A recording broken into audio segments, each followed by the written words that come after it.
This place real quick, just to continue kind of on our walk and talk before I just get into, obviously we want to talk about the Dabo Swinney, Coach Swinney's contract extension this morning too, and then any other conversations from the group. Incredibly excited about this place. I mean, it's obviously it's awesome. Very similar design and feel and amenities to the other premier areas that we have between the West Zone that's above us, the Yount South Club on the south side of the stadium, obviously our suites and other club areas. The success and the demand of this place, Masters Club, has really exceeded our expectations. It seats 640, and we've sold 600. IPTE has sold 633, so there's 7 seats left.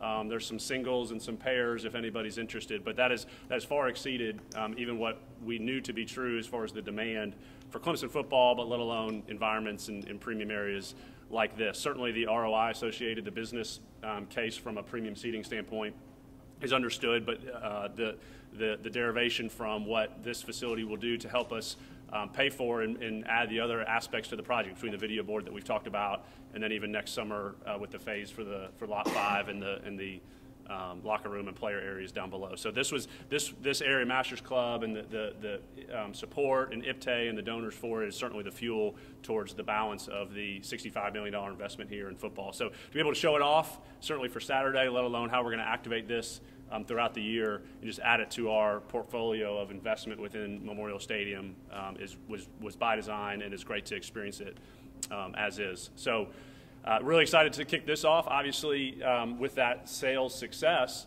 we're already starting to think about what's next at the stadium. Certainly I've talked about for next summer, Lot 5, Tiger Walk, locker room area, but we want to continue to invest in the fan experience as we talked on over there, and that means premium seating because of demand and the ROI to it. But we've even walked through, as we walked over here, our concourse, the South Concourse, and obviously the other 3 concourses, North Concourse and the upper decks, going to continue to invest in those areas that would help support, in effect, all 80,000 restrooms, concessions, those type of amenities that are really important. Everybody will be able to experience video board, et cetera. 640 will be in here and in our other areas, but want to make sure that we're balancing premium investment areas that help with the ROI and the business plan, so to speak, with investments that help the full fan experience. And so that's going to continue to be the next steps for Memorial Stadium next year and beyond. And this is a great testament to the demand in the Clemson family.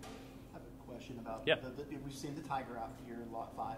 What will Tiger Walk look like this year, and then what will it look like in future years? Great. So this year, you're right. So we have it's a temporary statue on Alpha Perimeter Road, and so where we've added the bollards and the pavers, so the buses will actually pull off of Perimeter Road when they let off for Tiger Walk. So the team will be able to start Tiger Walk, and David, it'll effectively be similar to how it's been in years past, kind of walking down the middle of Lot 5, but purposely having the buses pull off of Perimeter Road that we think will help traffic flow. It's not going to solve the problems, but having the buses off of Perimeter Road as quickly as possible to allow Perimeter Road to reopen and have that traffic flow is purpose. So that's going to be different this year. The buses will pull off of Perimeter Road. And then second part of your question, what does it look like next year? We're actually going to realign Tiger Walk, and Lot 5 will be totally repaved, retreed. We're actually going to have additional trees there compared to what's there currently, and relotted.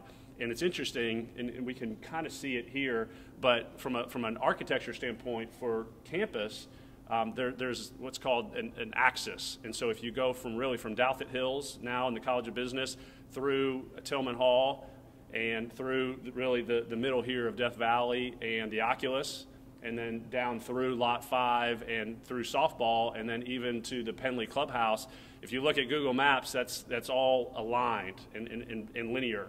And that kind of speaks to, and again, from an architectural campus planning standpoint, that's an axis by which a lot of what campus is designed in and around, and certainly here through our athletic facilities. So when the Oculus was built in 2015, that was in concert with Tillman Hall and this axis through the valley. And so the continuation of that, David, through Lot 5 is really interesting. You can maybe only see that if you pull up Google Maps, but from a campus planning standpoint, it's an interesting nuance that's intentional. Graham, can you talk briefly about the additions to the indoor facility and the football complex? Yeah, so thanks Trevor, two big, important, separate projects. One's the 100 Yards of Wellness, which has been opened this fall semester for really fall camp.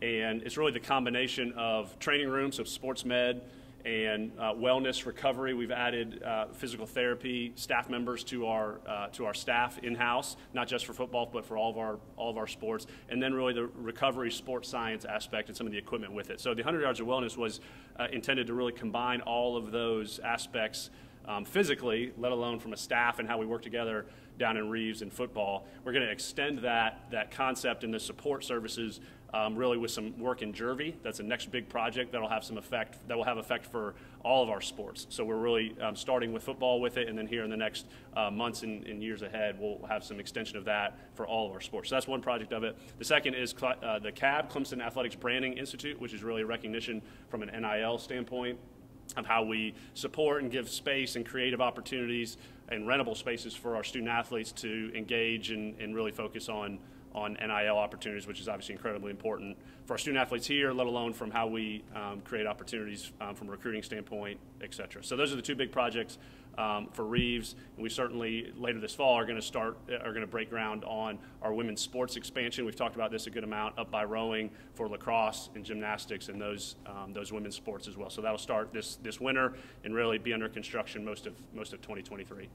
Could you reiterate some of the features people will see on Saturday? I know you said it before, but just now that you're mic'd up, can you kind of just reiterate what fans will experience? Yeah, absolutely. So the new video board, which is 5X the size, lights, sound system, and so the theatrics of that, let alone Ring of Honor and the ribbons around it. So it's been a long time coming. The 10 years that the prior board was here served its useful life, and it served the Valley great. The interesting thing, while this isn't the biggest board by dimensions in the country, I think it's the 8th largest, but the proximity of the board to the field right above the hill, the proportionality of it, we think, is the biggest in the country, so to speak, that you'll experience. And so that design and that experience for all 80,000, we're really, really excited about. And again, 3:30 Saturday, it'll be light like this, and so we'll experience it in some regard. Louisiana Tech game, week 3, 8 o'clock game, it'll be even different, and we feel like really excited about 25 seconds from an entry standpoint, and then some of the timeouts and fourth quarter videos and things like that throughout the game. How important is the fan experience to you guys? We are incredibly intentional about that, how we've actually reorganized some of our internal staffing from an administrative standpoint to align our operations and focus on marketing, in-game promotions, ultimately fan experience, and what that means like from a facility standpoint physically, let alone just the game flow and scripting. So we've taken steps internally to staff up and reorganize to have more intentionality around that. Just because COVID certainly changed so much of us socially, and it gave opportunities to stay home, on the couch, stay away, and the resounding return of Clemson fans. We've renewed about 97% of our season tickets, and I talked earlier about the demand and the sale through here for the Masters Club. So we have an incredible experience, tailgating experience throughout the game day, and so the intentionality that we'll continue to invest from a fan experience standpoint is very much by design. Along those same lines, has there been any more discussion about allowing beer sales or alcohol sales? There have not to this point, Matt. Yeah, have not. I'll transition to just some comments on certainly the action from this morning with Coach Swinney, and then again, I know there's probably a lot of other ground we can cover, and happy to dive into it. Just excited and humbled to be able to have the contractual agreement, which feels transactional, but there's so much more to what the action is this morning for Coach Swinney's commitment to Clemson and us to him, his character, morals, ethics, how he leads Clemson football, and those 130 men on the current roster, let alone the former players, and his connectivity throughout Clemson football family is second to none. And we experience that, we feel it day to day, but I think actions like this today really just emphasize and further stitch together our support of him and how he leads that program in an incredibly changing environment that is college athletics, and the true north that he leads as a person, let alone as a coach and a leader for such a prominent program for Clemson University, let alone Clemson athletics, is a testament to this type of investment. Certainly, it was an effort for us to be proactive. The market's changed significantly over the past 9 months with a lot of coaching changes and coaching contracts, and so we called Coach. I called Coach and his representatives, not he to us. So that proactive, intentional investment and recognition of the changing market and prominence for us to continue to position him from a investment and a contractual standpoint was very intentional for me specifically over these first 8 months of the job. And so the conversations, I know it's here, it's week 2 and was just announced, but this was not a hurry up and get something done because of the market and the changing market recently. It's been an ongoing, really smooth dialogue over the spring and summer. Obviously the support of President Clements and our Board of Trustees today is their formal action and show of support for Coach Swinney and for Clemson football. And that alignment that we talk about so much and have for the past decade here, this is a great example of that. And the support from President Clements and the board to show that to Coach Swinney, and just us emphasizing our continued investment in football. And we know that the business aspect of that and the ROI that football creates for Clemson athletics, let alone the community and institutional support and lift that it brings, today is just a double down on that effort and that proactivity that we've shown Coach here over this spring and summer. And so excited to officially announce it. It's been embargoed a bit. We wanted to make sure the timing was right, and to have this public show of support to him. Again, very intentional and a big day, a really exciting day for Clemson and for Coach Swinney, and just that reciprocity of the agreement. So happy to certainly talk on any details therein. I know we've provided some of those, but just that bigger picture view of the commitment beyond just the dollars and cents was absolutely the guiding light on this one. How important was it to make him one of the top 3 though, as far as per year salary? Yeah, certainly the achievements. He's one of 2 coaches that have won multiple national championships. He's has the highest winning percentage of any active coach. So what he's achieved and accomplished certainly makes the market and quite frankly the negotiations really straightforward, if I'm being honest. And conversely, want to make sure we're investing and showing that support for Clemson for what's to come. And so the expectations that we're going to continue to invest in Coach Swinney in all aspects of our football program, this is certainly an example of that. So it's the look back, Will, that he's earned and has positioned himself to be at the top of the market, but then also a show of that commitment that we expect to continue to be there for Clemson football for years to come. Did it help that you had Tony and Brent making a little bit north of $2 million each, that you kind of freed up some funds there? And then this isn't a great outlay of money. I mean, it's only going to be $1 million more this year, and 10 years from now, just $3 million more than the previous contract. So it's not like this great outlay of cash. Yeah, I follow you, David, and have ultimate respect for the magnitude of this. It's a $115 million contract. It's a lot of dollars. But to your point, is we've been committed to Coach Swinney, and he's been ranked in the top 3 for the last handful of years. Certainly a changing landscape in financial planning within college athletics and for Clemson. And so really a lot of the rigor that we've had over the past couple of weeks has been on our stress testing and the fiduciary planning of this commitment, because while it's an extended commitment from what it has been, it's balances within all 21 sports that we have and how we look to invest appropriately and within market. And so you're right, the financial analysis, and you all know my background coming to Clemson as the chief financial officer initially, that rigor from our staff and Kevin White and team has been strong, and really that's where our board spent a lot of time. They recognize the market, absolutely recognize the shared commitment and fit with Coach Swinney, want to make sure that this makes sense from a business standpoint for us, and so excited to stress that and be able to move forward with it. Is there an Alabama buyout clause or provision there in case Nick Saban decides to retire and Dabo's alma mater comes calling? There is, Trevor. It's not new though, so there's an augmentation, I guess is I think the word we use for an Alabama buyout in recognition of that. But like I said, that's been in effect for 3 or 4 years now, so that's not new. It's just reaffirmed. But I would tell you, I think how I look at that is Coach's commitment to Clemson, and if you were to look at the market for the buyouts, Coach's buyout to Clemson, even before any of the additive for Alabama specifically, is the highest of his market, of the top 10 markets. So that commitment that he has to Clemson sets the market. And again, it's dollars and cents, and that's important, but that shows also Coach's willingness and commitment to Clemson. So that's how I see any of those buyout dollars, because there's a lot of them around the country and in the market that aren't a whole lot, if any. And so even those dollars there from Coach is emblematic of his commitment to Clemson. I guess you mentioned the timeline, and you said it the last couple of weeks, but you also said back in the spring. So I guess what was the initial contact with him about your new contract? Was that back in the spring, or when did you say that? It was, John. Yeah, it was early in the spring, maybe even in the winter, just as I was getting settled, and certainly had conversations with President Clements and our board. But those contacts weren't to sit down and begin to negotiate. It was just a recognition of, hey, the market's changing. We want to be proactive with Coach, and let's just and had the dialogue. And so as the spring and summer transitioned and other contracts were approved at other places, we just wanted to make sure that we were aligned on recognizing the market, and then that allowed me to have conversations with our board and our leadership of a strategy for Clemson. And so really natural flow of the dialogue. And again, I called Coach, so to speak, his representatives. That was where the communication went, and that was very intentional for Clemson. And I think it frames a little bit of just the expectations from Coach is that this is really Clemson being proactive for him and not the other way around. As the negotiations progressed with you and Dabo, did it get to the point where you purposely said, okay, I'm going to wait until the Kirby Smart and Nick Saban deals are done? There's always strategy, Scott. There's always strategy, and so had some, stay in touch with colleagues, et cetera. So had some expectation or some assumptions that there was certainly movement within the market.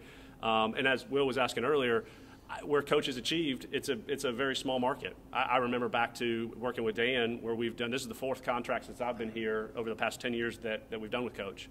And so the prior three, the market and the negotiations weren't as straightforward.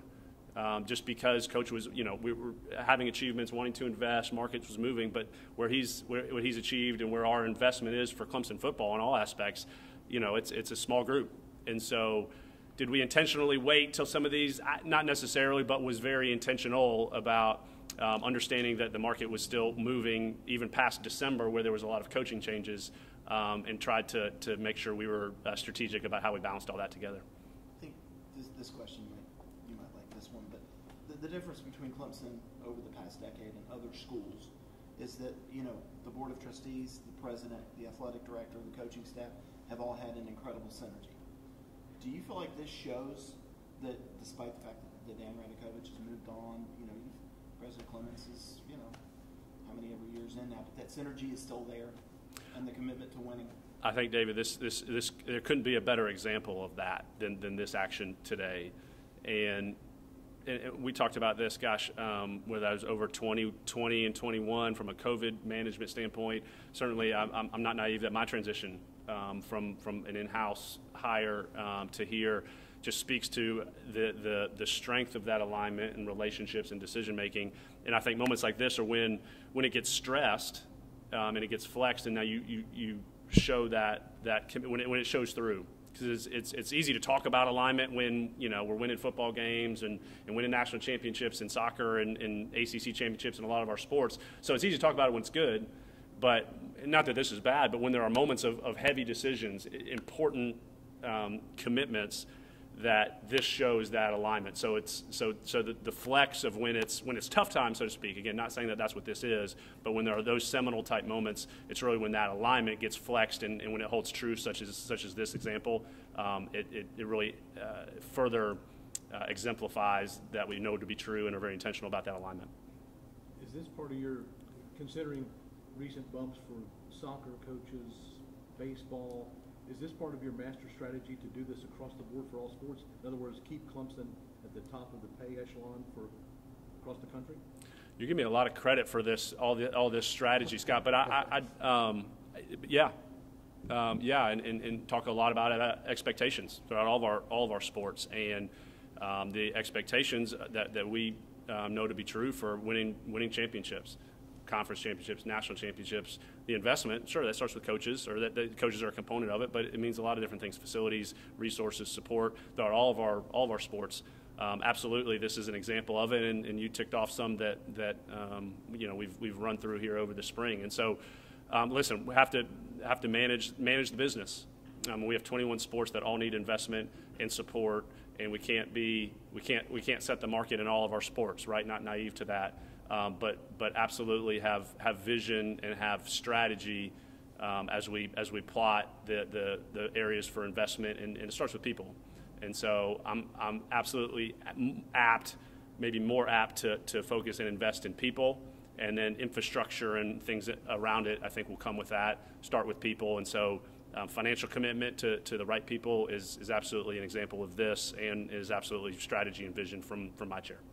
As salaries continue to go up and more investing, just how do you feel about the ACC right now and where they are? What have kind of some of those conversations been like? Yeah, certainly the changing landscape and therefore the finances of it, Matt, has never been more dynamic.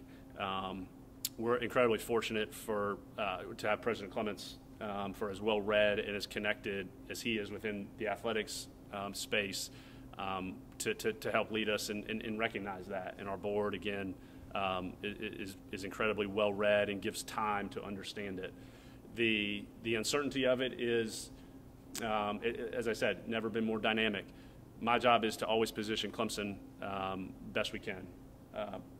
Commissioner Phillips and how we are working within the ACC. It's been written about that there's some committees that are looking at just uneven revenue distribution, other revenue opportunities that the ACC is looking to add, sure, TV negotiations, et cetera. So that's been well written about and very, very invested and spent a lot of bandwidth along with Jim, with President Clements on that. And so how we balance what we can forecast the future to be from a revenue standpoint, certainly that guides where we can commit from an expense standpoint.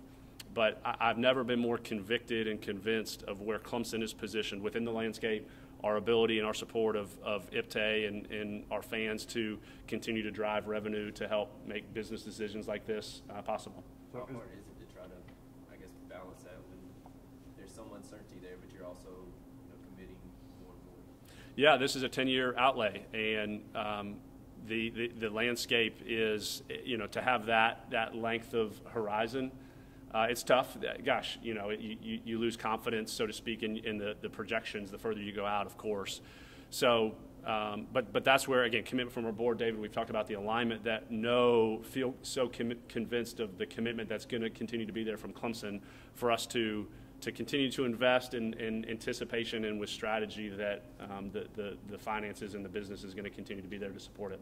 You mentioned trying to do what's best for Clemson and the revenue gap between conferences. Is it Clemson's intention to try to stick around with the ACC long term, or is it possible that you guys join another conference? Just long term speaking. Yeah, again, focus, as you said, Davis. My job is to focus on Clemson and make sure we're as well positioned and well read for the long term. And so we'll continue to focus there. That being said, the work and the support within the ACC has been strong. Commissioner Phillips has led well, but incredibly transparent, and has everything's on the table, to quote Commissioner, about strategies. And so I've talked about this, I think, in the earlier in the winter when I transitioned roles. I'm very thoughtful. I try to be mindful of, being newer to this role still, and having the decorum and the relationships within our league as such, but also very much recognizing it's Clemson and the brand and the importance that we have within the league, and so how we lead. And I'm fortunate to be on some committees within the league that are by design, as is Jim. And so I think that balance of minding and looking out for Clemson, of course, and the other athletic directors in our league would absolutely, that's our charge, but also doing it in concert to help further and grow the ACC from a business positioning is that balance that we try to strike. Momentous news last Friday with the expansion of the playoffs. President Clements obviously on the board of managers, so he voted to pass that. Obviously, the 14 playoff has been very good to Clemson. Just your thoughts on the expansion as it relates to Clemson? Yeah, you're right. We're fortunate that Jim is one of the votes and one of the voices, one of the stronger voices, of course, in that room. We're excited about it. We're excited about the opportunity to go to 12. To your point, Trevor, 4 has been great for Clemson. We've been 6 out of 7 years, 6 out of the 8 total. One of the things I really get excited about for the expanded, what the bracket looks like, and I know it may be 26 at the latest and maybe 25 or 24 as the commissioners start to dive into the logistics, is the opportunity that it could have here for the Valley. And as we know, that the 12 bracket, that top 4 get a bye, and that's obviously going to be our goal to buy ahead within the bracket. But seeds 5 through 8 get to potentially, again, in theory right now, or as discussed, get to host a game on campus. And so to have a game out here, if we're in that 5 to 8 range potentially, and what that can mean for our fan base, season ticket base, community, economic impact, that's a new thing that gets us all really excited, especially here at Clemson. And so there's a lot of pros and cons to expansion, no question. And we think about player safety and additional games and how we can enact more benefits to the student athletes and the players. So absolutely, that's going to be where a lot of the rubber meets the road on, hey, how's this going to work? So very mindful of that, and we've had a lot of discussions here on campus, Coach Swinney, President Clemens, and then certainly through the league. But excited about where this could go, how the support and the platform that will continue to give the student athletes, and then ultimately how that will help drive brand and local impact here at Clemson.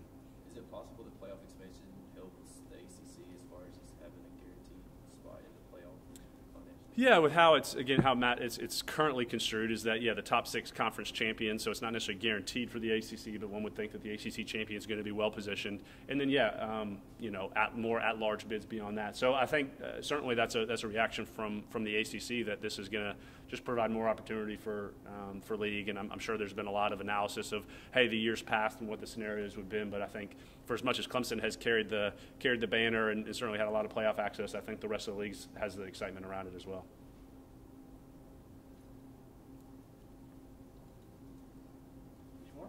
What else? Graham, with the grant of rights obviously gets a lot of attention as it relates to the ACC. I'm just curious if you think, the conference or Clemson, maybe with the help of legal counsel, looked into that and see if there's a way to get out of that or restructure that or however that might work? We've certainly looked at it, just by way of our association with the ACC, not with that intent necessarily, Davis, but just to understand what the parameters are, and particularly the grant of rights being a stability strength of the ACC. There's a lot of really good value and opportunity with the grant of rights, and so that binds us. And there's a lot to be said for that. And I think it allows the ACC to operate from a position of strength related to membership affiliations and revenue opportunities or contract TV negotiations, et cetera. So.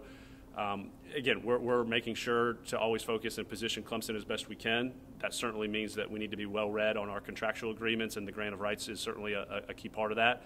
But it's all with a focus of, hey, how does that give us opportunity within the ACC to strengthen the position? What are some other possible revenue streams that you think could help you maybe close that gap between what the Big Ten and the SEC schools are getting? Yeah, one of the things that we've really led with here, and we launched it in February, is Clemson Plus.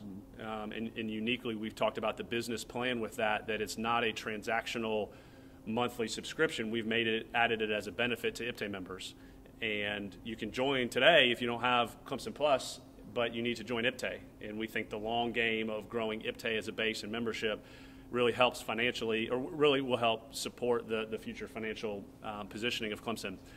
I answered that question, your question, Davis, which is more of a conference question about what we're doing at Clemson, because I think that the notion of that from a media storytelling, sponsorship, how we integrate sponsorship and revenue opportunities within that, I think from what we understand, that concept, this project, is something that the ACC is going to look at more in aggregate, and how do we continue to consolidate content, games, et cetera, from a conference standpoint, and how do we maybe sponsor and monetize that. So that's one example that at Clemson we're bullish on how we've led with this Clemson Plus product, and how now as we tick into football season, how we continue to push and promote that through IPTAY. I think that's one example of how the ACC is looking to consolidate rights and content and maybe monetize it that way. I think when you look at the Big Ten getting $7 billion or whatever it was, media that was a B deal, with a billion, yeah. And then poaching the Pac-12, the SEC, bringing in Texas and Oklahoma, they're going to have a big media deal. If I'm hearing you right, you're saying, yes, we're in the ACC, we support the ACC, we want to make this work, but your main focus is, I'm going to take care of Clemson first. Is that right? That would make the fans, I think, feel better about the way Clemson's positioned, but can you say that? Yeah, you articulated it really well. And that's certainly my charge here at Clemson, and I take my cues from President Clemens and our board. And so we're always going to act in the best interest of Clemson, and that means being certainly, again, well-read throughout the landscape, but also certainly focusing and being a leader within the ACC to help drive revenue and positioning of our conference. So that's a great balance how you struck it.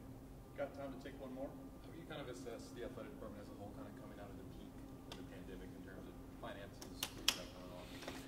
Listen, all about championships and winning on the field from the competitive lens, of course. And you know, we're an industry with a scoreboard, and so wins and losses matter. But beyond that, and I think where Clemson's different, always has been, and the fit and feel that I have for my role and how we further Clemson is how we do it. And again, I know we're wrapping up, and I'll maybe end where we began, specifically with Coach Swinney, but this extends to the rest of our coaches and people. Is character, ethics, morals, certainly from a compliant manner, from rules and regulations. That even extends in NIL and how we're positioning and being aggressive from a name, image, and likeness standpoint for our student athletes, but doing it the right way and with integrity. So I think your point of want to win, you know, and have expectations on the field, court, gyms, et cetera, to win, and we're investing in resourcing as such with those expectations. But we need to continue to do it as Clemson is, not change keep Clemson, and that means winning, but that also means doing it the right way with integrity and morals and ethics. And Coach Swinney is a shining example of that. But I think as we position the athletics department with people and priorities, that'll remain the guiding light. Thank you guys very much. Thanks.